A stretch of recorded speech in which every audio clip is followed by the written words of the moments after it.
Hey guys, welcome back to my YouTube channel. This is me Ananya and I come back with my yet another productive study vlog.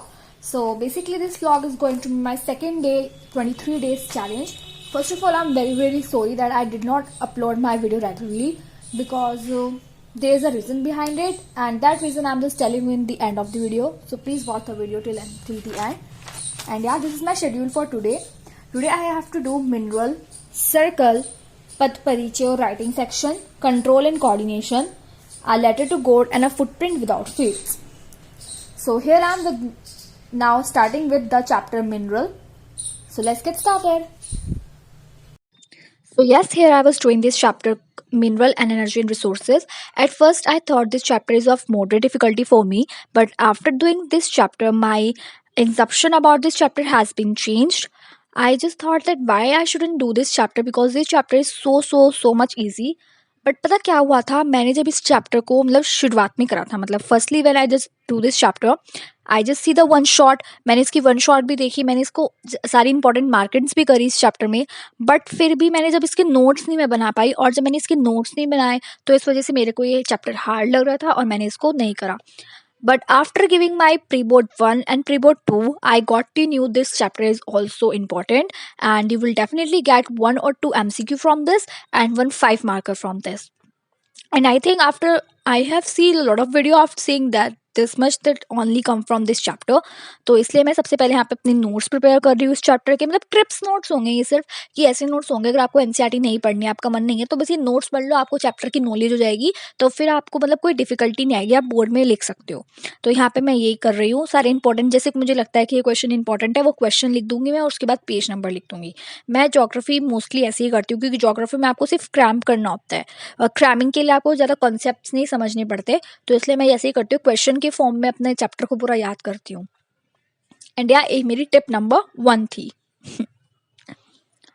And after doing mineral and energy resources, here I am doing my maths. And मैंने I think 11 बजे पढ़ने बैठी थी और मैंने उसको 1 बजे तक करा था, और अब मैं मैथ्स कर रही हूँ यहाँ पे.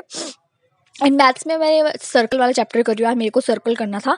सर्कल ईजी है, मैं एनसीईआरटी से सर्कल को बहुत आसानी से कर लेती हूँ, मेरे को कोई दिक्कत नहीं आती. But where I just found the difficulty when I just do the questions of exemplar proving question. I don't know what have to do that in that questions, but I think I have to practice a lot in that type of questions. So after completing my NCERT, I will just do the exampler.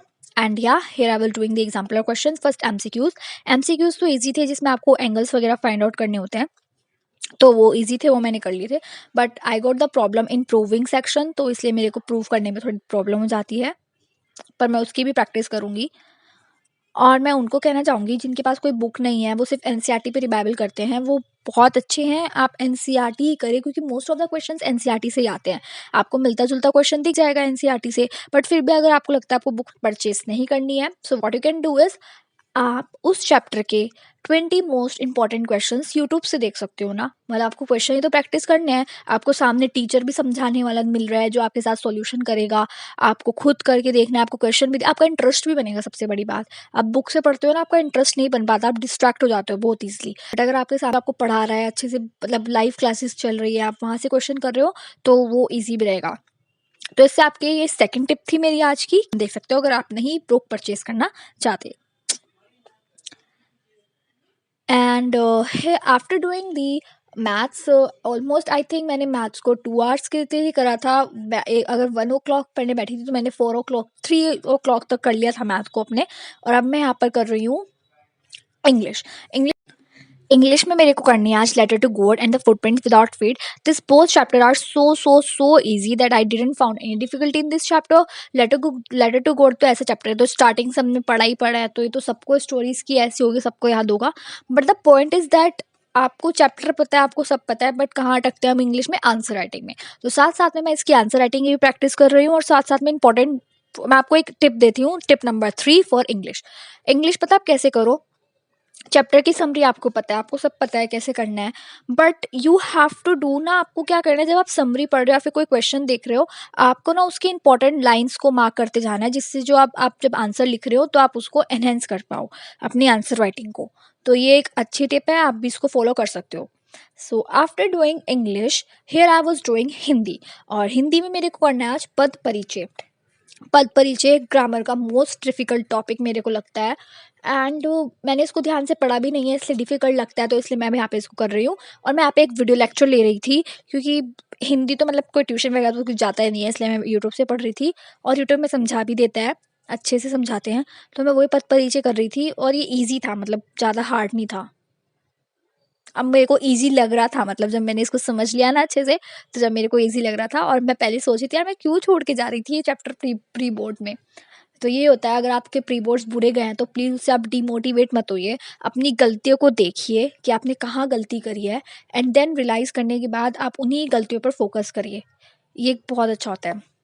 And after doing all my work of Hindi here I am doing, मतलब मैंने सारा complete कर लिया। मेरा maths complete हो गया, science रहता है बस। मैंने अब देख लिया, मैं बताती हूँ आपको। मिनरल हो गया, सर्कल हो गया, पद परिचय, राइटिंग सेक्शन कर लिया मैंने, साथ में लेटर टू गॉड और फुटप्रिंट विदाउट फिट कर लिया। और बस only topic is left which is the control and coordination in science. And ये थोड़ा सा डिफिकल्ट वाला चैप्टर लगता है मेरे को, ये थोड़ा ज़्यादा डिफिकल्ट है, इसलिए मैंने इसको लास्ट में रखा था। And here I was doing control and coordination. और मैं आपको बताऊँ, मैं 11 बजे पढ़ने बैठी थी। मैंने अपना जितना भी सारा शेड्यूल है, मैंने 6 बजे तक, मतलब ऑलमोस्ट 6 बजे तक सब कुछ कंप्लीट कर दिया था।